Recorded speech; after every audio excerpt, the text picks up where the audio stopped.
Good morning viewers, welcome back to my YouTube channel. আপনারা সবাই কেমন আছেন? আশা করছি খুবই ভালো আছেন। আমরাও ভালো আছি। তো আজকে সকালবেলা রান্না করছিলাম, তো সেই সময় থেকেই ভাবলাম আপনাদের সঙ্গে ভিডিওটা শেয়ার করা যাক, তাই ভ্লগটা শ্যুট করতে শুরু করে দিলাম।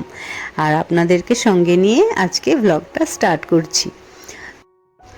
দিনটা হলো স্যাটারডে। তো আজকের মেনুতে আমাদের থাকছে পুঁই শাকের চচ্চড়ি মাছের মাথা দিয়ে। মাছের মাথা মানে রুই মাছের মাথা দিয়ে। আর থাকছে ঢেঁড়স ভাজা, কাঁকরোল ভাজা, কুমড়ো ভাজা, ডাল আর ভাত। তো এই ছিল আজকের আমাদের মেনু। তো খুবই সিম্পল, কিন্তু খেতে খুবই ভালো লেগেছিল, কারণ ওই পুঁই শাকে যেভাবেই বানানো হয় না কেন, পুঁই শাকটা খেতে খুব ভালো লাগে। আর মাছের মাথা দিয়ে করলে তো স্বাদ দ্বিগুণ বেড়ে যায়, যে কারণে আজকে ওটাই করার প্ল্যান হলো। আর এর সাথে বিভিন্ন রকমের ভেজিটেবল ফ্রাই করা হলো, তো সেগুলো সাথে ছিল, ডাল ছিল, ভাত ছিল। ভীষণই সিম্পল কিন্তু ভীষণই হেলদিয়ার খাবার আজকে। আর এদিকে আমার মেয়ে উঠে পড়েছিল, তো মেয়েকে আমি সামলাতে চলে এলাম। তো মেয়ে প্রথমে উঠলেই তো একটু কান্নাকাটি করে, এটা প্রতিদিনেরই কথা। তো ওকে নিয়ে একটু ওকে ঠান্ডা করলাম, ঠান্ডা করে তারপর ওকে ওর মতো করে খেলতে দিয়ে আমি আমার কাজকর্মে লেগে পড়েছি। তো আজকে আমার হাজব্যান্ড উঠে পড়েছে তাড়াতাড়ি, ওর আজকের দিনটা ছুটি থাকে। আজকে হচ্ছে সেকেন্ড স্যাটারডে, যেদিন ওর ছুটি থাকে। তো তাড়াতাড়ি উঠে পড়লো, ছুটির দিনই ওঠার ছিল তাড়াতাড়ি। এমনি দিনে একটু লেট করেই ওঠে, ছুটির দিনে ঘুমটা ভেঙে যায়। আসলে ওর একটুখানি কাজ আছে, তো সেই কাজটা খুবই প্রয়োজনীয়, তো যেই কারণে ও তাড়াতাড়ি উঠেছে। তো আমি বিছানাগুলো গুছিয়ে নিচ্ছি ভালো করে। তো আপনারা দেখছেন মেয়ে খেলছে নিজের মতো করে, তারপরে জানলায় ক্যাকটাস দেখেই পালাচ্ছে। দৌড়, মানে ক্যাকটাসকে এতটাই ভয় পায়, সেই দিনই ভয়টা কাটালাম, আবার ভয়টা কোথা থেকে জুড়ে এসে বসলো। ও ক্যাকটাস দেখলেই ভয় পায়। আসলে কি বলুন তো, যখন ওকে ভাত টাত খাওয়ানো হয় তখন ওই ক্যাকটাসের ভয় দেখিয়ে দেখিয়ে খাওয়ানো হয়। জয়তিদি ক্যাকটাসের ভয় দেখিয়ে দেখিয়ে খাওয়ায়, যে কারণে ভয়টা না ভেতরে ঢুকে বসে আছে। আমি বলেছি যে বহুবার, যে আর ভয়টাই দেখিও না, এরকম ভীতু হলে তো মুশকিল। সেই কারণে তো যখনই ক্যাকটাসে দেখে ও ভয় পায়, বারে বারে ওদিকটা তাকাচ্ছে। আর আমার কোল ছাড়ছে না। এবার বলুন, কোলে নিয়ে কত কাজ করব আমি ওকে। তো আবার আমি চেষ্টা করছি ওকে ভুলিয়ে ভালিয়ে কোনোভাবে যদি রাখা যায়। তো ওকে খাটে আমি রেখে দিয়ে আমি নিজের কাজটাই কন্টিনিউ করছি। তারপরে আবার ওকে কোলে নেব, ওকে ফ্রেশ করাবো। তো এই সব কাজই রয়েছে এখন, ছুটির দিন তো। তো রান্নাবান্নাও হয়ে গেছে, তো খুব বেশি একটা তাড়া নেই। আর আমারও তো সেরকম অফিসের চাপটা নেই, কারণ গত কয়েকদিন যা চাপ গেছে, এখন মোটামুটি একটুখানি রিল্যাক্সড হয়েছি, একটু ঠান্ডা হয়েছে সবাই। তো ঠিকঠাকই চলছে এখন, মোটামুটি একটুখানি রিলিফ আছে। তো কাজ তো হবেই, কিন্তু স্যাটারডে বেশি চাপ থাকে না, 4:30 অবধি থাকে অফিস। তো খুব একটা চাপ আমারও নেই আজকে। তো বেশ মজা নিচ্ছিলাম আজকের দিনটার। আর মেয়েকে একটু ছাদে নিয়ে আসলাম একটু ঘোরাতে। জুতোটা পরাইনি, তার কারণ ছাদটা একটু স্লিপ খাচ্ছিল। তো ভাবলাম না, এত বৃষ্টি হয়েছে যে শ্যাওলা টাইপের পড়ে গেছে, ছাদটা আবার পরিষ্কার করতে হবে আমাকে। তো আজকে আর পরিষ্কার করতে পারবো না, আজকে অতটাও সময় দিতে পারবো না, কিন্তু দেখি আগামীকাল যদি করতে পারি। আগামীকাল তো সানডে, ছুটিই থাকবে। তো এদিকে মেয়েকে একটু ছাদে ঘোরাতে নিয়ে আসলাম, তারপরে আবার নিচে গিয়ে ওকে ফ্রেশ করিয়ে দিয়ে তারপরে আমি আমার কিছু কাজ রয়েছে ওকে খেলতে দিয়ে আমি টুকটুক করে কাজগুলো সেরে নিচ্ছি। তো আগের দিন আমার হাজব্যান্ড কয়েকটা জিনিস কিনে এনেছিল। তো এগুলো কি হয়েছে, আমি মাসের শুরুতে একটা করে কিনেছিলাম প্যাকেট, তো সেটা মাসের মিডিলেই বাড়ন্ত হয়ে উঠেছে। তো ভাবলাম আরেকবার কিনিয়ে নিই। তো হাজব্যান্ডকে বললাম আসার পথে এগুলো নিয়ে আসতে, তো নিয়ে এসেছিলো। তো সেগুলোকেই আবার ডাব্বায় আমি ঢেলে নিচ্ছি। ছোট ছোট কয়েকটা কাজ তো এখনো রয়েছে, সেগুলো করে তারপর স্নান করে পুজোটা দেবো। আমি আসলে জয়তিদির অপেক্ষা করছি, জয়তিদি এলে চাটা খাবো। চা না খেলে সকালে ভালোই লাগে না, আর চা না খেয়ে আবার কি স্নানে যাব, টাইম লাগবে, সেই জন্য। তো জয়তিদি চলে এসছে এরই মধ্যে। তো অপেক্ষা আমার শেষ হলো, এবার আমি চা করলাম, করে দুজনেই খেয়ে নেব। চাটা খেয়ে নিয়ে তারপরে আমি আমার অন্য কাজগুলো করব। কারণ চা এমন জিনিস না, সকালবেলায় একবার না খেলে হয় না।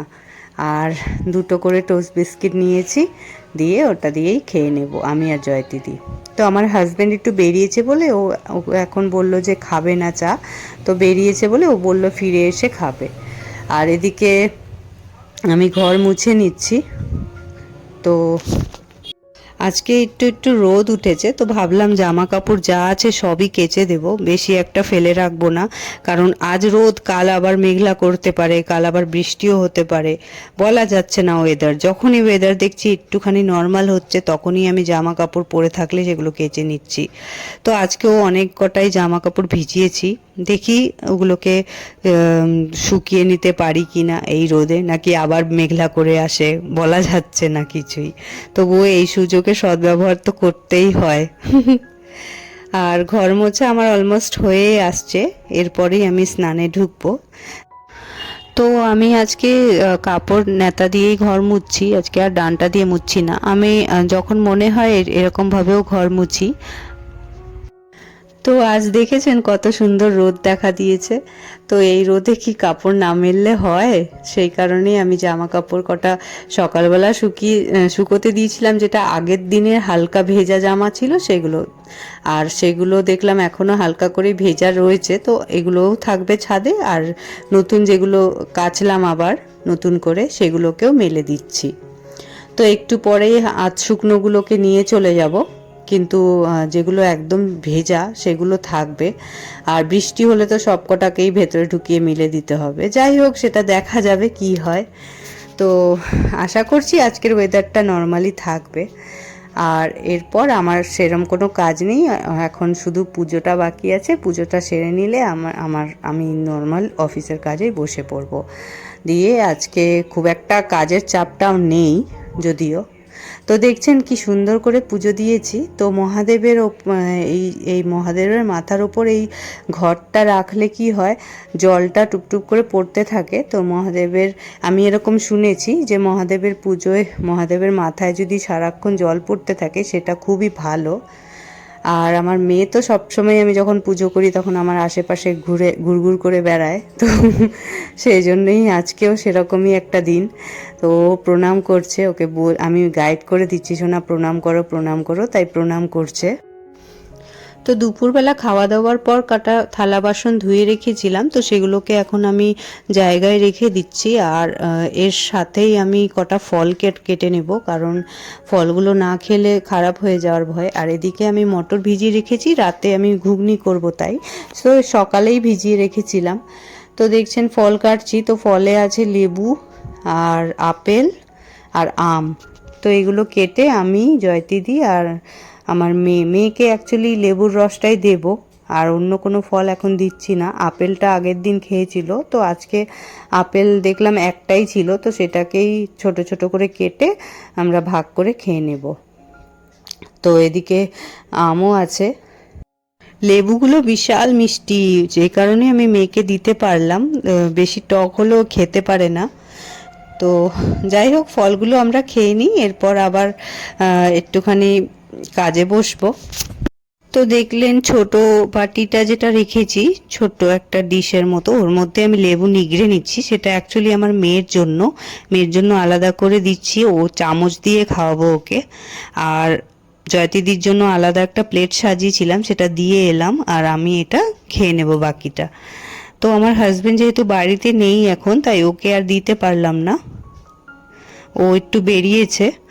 আর এদিকে অনেকগুলো জামা কাপড় জমে গেছে, কারণ আমি কদিন যা চাপ গেছে অফিসের, আমি একটা জামা আয়রন করার সময় পাইনি। এত মানে টায় সব কিছু কাজকর্মগুলো করছিলাম না, এক মুহূর্তের জন্য এক্সট্রা কাজের আমার সময় হচ্ছিল না।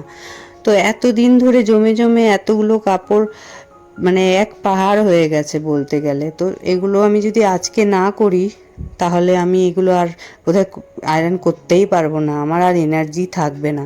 যে কারণে আমি বললাম যে না, আমি যাই হয়ে যাক, আমি আজকে 1.5 ঘন্টা লাগুক 2 ঘন্টা লাগুক, যতই টাইম লাগুক, আমি আজকে একটানা সবকটা কাপড় জামা আয়রন করব। তো যেহেতু এটা আমি সন্ধ্যের দিকে করছিলাম কাজটা, তো সন্ধ্যেটা আমার হাজবেন্ডই আজকে দিয়ে দিয়েছে। তো আমি এই আয়রন করতে ব্যস্ত ছিলাম। তো যাই হোক, কষ্ট করে হলেও আমি সবকটা জামা কাপড় আয়রন করে রাখতে পারলাম। আর এই কাজটা হয়ে যাওয়ার পর ভীষণই হালকা ফিল হচ্ছিল, মানে কাজটা শেষ হওয়ার পর কষ্ট হচ্ছিল না, করার সময় কষ্ট হচ্ছিল। তো যাই হোক, আমি আজকে রাতে ঘুগনি করব বলছিলাম, তো এই ঘুগনি এক পাশে বসিয়েছি, রুটি আরেক পাশে। তো এই হচ্ছে আজকে রাতের খাওয়া দাওয়া। তো আমি খাওয়া দাওয়া এখনও করিনি, রান্নাটা সেরেই কটা বাসন বেরিয়েছে সেটা ধুয়ে নিচ্ছি। তারপর খাওয়া দাওয়ার পর যেই থালাগুলো বেরোবে সেগুলোকে পরে ধুয়ে নেব। আমার ভিডিওগুলো আপনাদের যদি ভালো লাগে তাহলে অবশ্যই লাইক করে দেবেন। আমি অনেকটাই থ্যাঙ্কফুল থাকবো আপনাদের প্রতি। আর আমার চ্যানেলটাকে যদি সাবস্ক্রাইব না করে থাকেন তাহলে প্লিজ সাবস্ক্রাইব করে দেবেন। তো আজকে আমার ব্লগটা এই পর্যন্তই রাখবো, এরপর আবার দেখা হবে আপনাদের সঙ্গে নেক্সট ব্লগে। ভালো থাকবেন, সুস্থ থাকবেন আর সব সময় হাসি খুশিতে থাকবেন, এটাই আমার কামনা। আর আবার দেখা হবে নেক্সট ব্লগে। Take care of yourself.